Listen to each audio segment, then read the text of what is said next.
Hi friends, నమస్తే అందరికీ. ఈరోజు నేను కార్న్‌ఫ్లోర్‌తో హల్వా చేసి చూపిస్తానండి. ఇది కరాచీ హల్వా అంటారు కదా!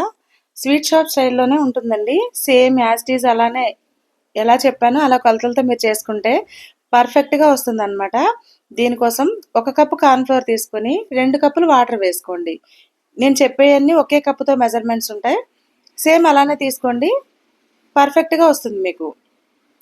ఇది ఉండలు లేకుండా ఇలా కలుపుకోవాలి.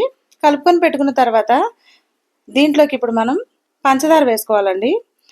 1 కప్పు వాటర్ వేసుకోవాలి. 1 కప్పు పంచదార. ఇక్కడ నేను బ్రౌన్ షుగర్ తీసుకున్నాను అనమాట, వైట్ షుగర్ కాకుండా. దీన్ని కరిగించుకొని వడకట్టుకోవాలండి. ఇందులో నలకలు ఏమైనా ఉన్నాయేమో. వడకట్టుకున్న నీటిని మనం మళ్ళీ పాన్లో వేసుకోవాలి. దీన్ని ఇప్పుడు మనం స్టవ్ వెలిగించుకొని గ్యాస్ మీద పెట్టుకొని మరిగించుకోవాలండి ఈ వాటర్ని. తర్వాత ఇవి తెరులుతూ ఉంటాయి కదా, మనకి లైట్గా తీగ పాకంలాగా వస్తే సరిపోతుందండి. పాకమేమి రావాల్సిన అవసరం లేదు. ఇందులోకి ఇప్పుడు మనం యాలక్కాయలు వేసుకుందాం. ఒక 5 నుంచి 6 యాలక్కాయలని దంచి ఆ పౌడర్ని ఇందులో వేసేసుకొని తర్వాత దీన్ని ఒకసారి మనం తీగ పాకంలాగా వచ్చిందా లేదో ఒక్కసారి చెక్ చేసుకోండి.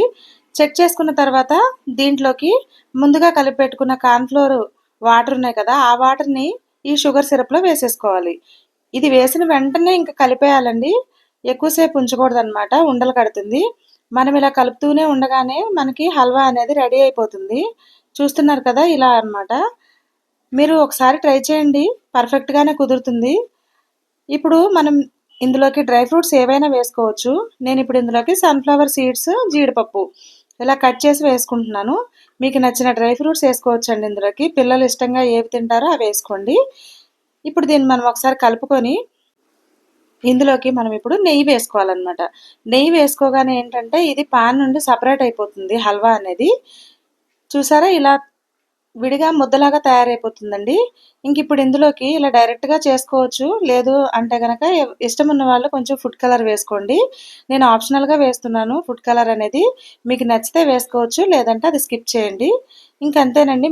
ఇంకొంచెం మళ్ళీ మనం ఒకసారి నెయ్యి వేసుకొని హల్వా రెడీ అయిపోయింది. దీన్ని పక్కన పెట్టేసి ఒక ప్లేట్కి నెయ్యి రాసుకొని పెట్టుకోవాలి. మనం తయారు చేసుకున్న హల్వా వేడివేడిగా ఉండగానే ఇందులో వేసేసుకోవాలన్నమాట. ఎక్కువసేపు లేట్ చేయకూడదు. ఇప్పుడు దీన్నంతా ప్లేట్లోకి స్ప్రెడ్ చేసుకోవాలండి. ఇంతేనండి, చాలా ఈజీగా రెడీ అయిపోతుందన్నమాట. ఇప్పుడు ఇది 1 అవర్ పాటు పక్కన పెట్టేసి ఉంచేసుకోవాలి మనం. ప్లేట్లో నుంచి రిమూవ్ చేసే ముందే మనం చాక్తో ఇలా నచ్చిన షేప్లో ముక్కలు కట్ చేసుకోవడమేనండి. తర్వాత మనం ఒక పెద్ద ప్లేట్ తీసుకొని దాంట్లోకి టర్న్ చేసుకోవాలి ఈ ప్లేట్ని. ఇలా సింపుల్గా చేసుకునే స్వీట్ షాపుల్లో కంటే మనం ఇంట్లో ఈజీగా ప్రిపేర్ చేసుకోవచ్చు కాబట్టి నేను ఇవి చాలాసార్లు ట్రై చేశాను. మీతో కూడా షేర్ చేసుకుందామని చెప్పేసి నేను ఈ వీడియో పోస్ట్ చేస్తున్నాను. మీకు కూడా నచ్చినట్లయితే ఒకసారి మీరు కూడా ట్రై చేసి ఎలా కుదిరిందో మీరు నాకు కామెంట్ చేయండి. సేమ్ కొలతలతో ఒకే కప్పు తీసుకొని ఆ కప్పుతోనే కొలతలు తీసుకోండి. పర్ఫెక్ట్గా కుదురుతుంది, తేడా అనేది ఏం రాదు.